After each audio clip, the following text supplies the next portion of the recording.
Hey guys, welcome back to Bible Fun with the Duns. 5, 4, 3, 2, 1. Hey guys, welcome back to Bible Fun with the Duns. Today we're studying 2 Corinthians chapter 11. Let's get started. Okay, so I like days where we just kind of read one chapter because we get to kind of sit in it a little longer and think about it a little more because we have extra time. So I hope you enjoyed this. So in 2 Corinthians, you remember that Paul is writing to the Corinthians. He wants to come visit them again, but he's not real sure that they want him to come visit them because they're listening to some other people. And some other people have come into town and they've said, Paul, he's not a good preacher. He's kind of weak. He's kind of shy. He's kind of this. He's kind of that. Now he writes some strong letters, but in person he's kind of weak. And so these other people come in who are better public speakers and they dress better and they look better and they're more trained and they're all these other things. And they said, why are you guys so devoted to Paul when obviously we are so much better? So Paul he wants to come visit his friends, but he's not real sure if they're going to be excited to see him. Now, remember, Paul has also had to talk to them about some very difficult things. So he talks to them with great comfort, but he also tells them the truth. And there's a balance there that when we talk to people, we ought to talk to people and have truth in one hand, but have grace in another. So we tell them what's true, and we don't compromise, and we don't back up from that. But we also do it in a kind and gentle way. We have grace and truth. So Paul is dealing with all of them, and what his goal is, he's saying that he is trying to present them to Jesus. In a way, he said, for I am jealous for you with godly jealousy, for I have betrothed you to one husband. What he's saying is that the church is like a bride. Jesus is the groom. And he wants the church to come to get married to the groom, but he wants that bride to be pure and precious and pretty. And he said, I'm trying to prepare you for your wedding day. And he said, but the problem is, all of these other people are coming in and you're kind of giving your hearts away to multiple things. He said, that's not purity. He said, matter of fact, it looks like you're putting up with too much.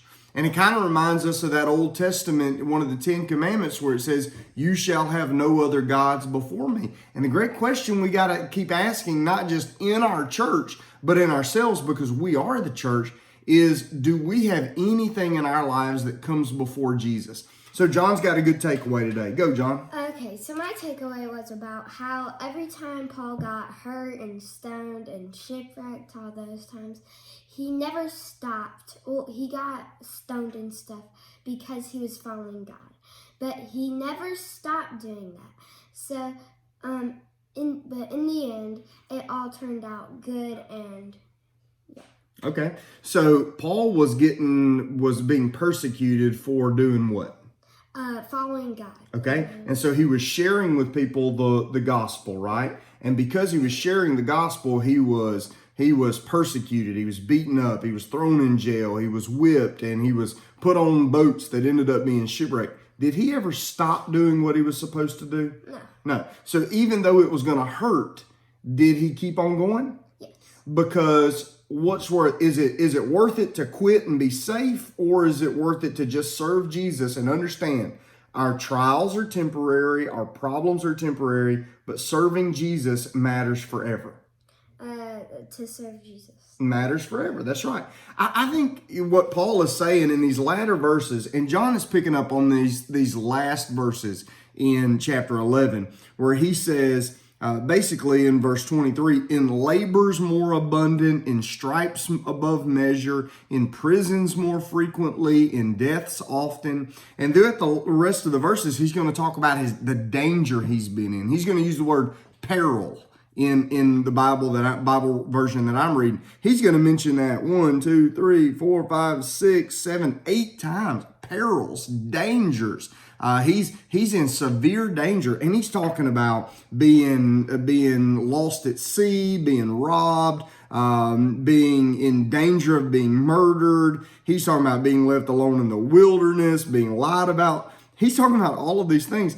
Don't you find it unique that when Paul describes the things that he's gone through for Jesus, this looks very differently than the Christianity that most people want from Jesus today?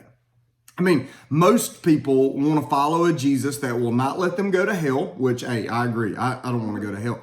But they also want Jesus to solve all their problems, to fix all their issues, to manage all of their things, and to make their life picture perfect in all these ways. Well, was Paul's life picture perfect? No.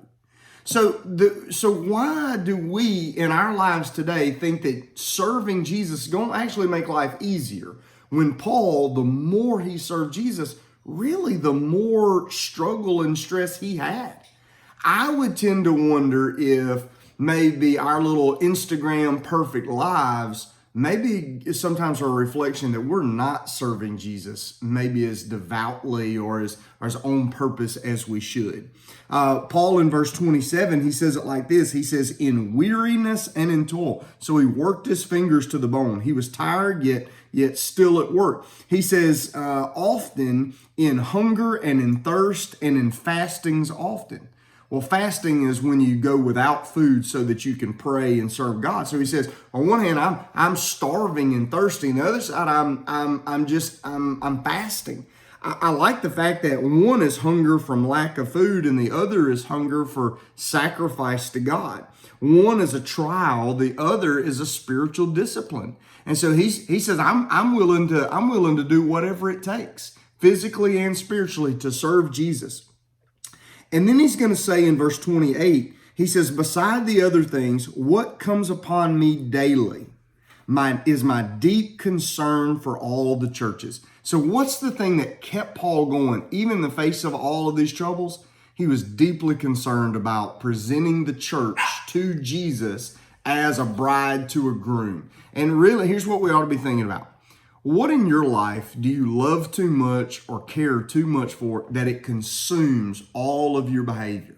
What's the one thing in life you love so much that you're willing to put everything to the side to have that one thing? For Paul, it was faithfulness to Jesus. He's willing to keep going, keep serving, keep enduring, because serving Jesus was the main thing.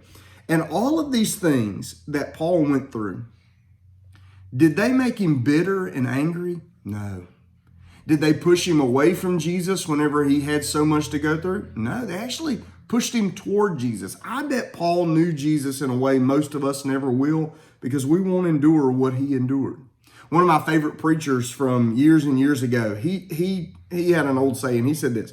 He said, I have learned to kiss the waves that throw me against the rock of ages.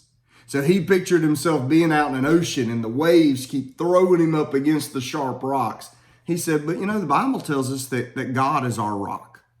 He said, so I've learned to kiss the waves that keep throwing me on the rock. I've learned to see the value of pain, the value of hurt, the value of struggle, because they push me closer to Jesus. Friends, what do you love too much today? And do you love Jesus so much that you're willing to serve him no matter what it costs? Let's give him all of our hearts today. We love you, and we're ready to keep reading our Bible with you. We'll see you tomorrow. Bye.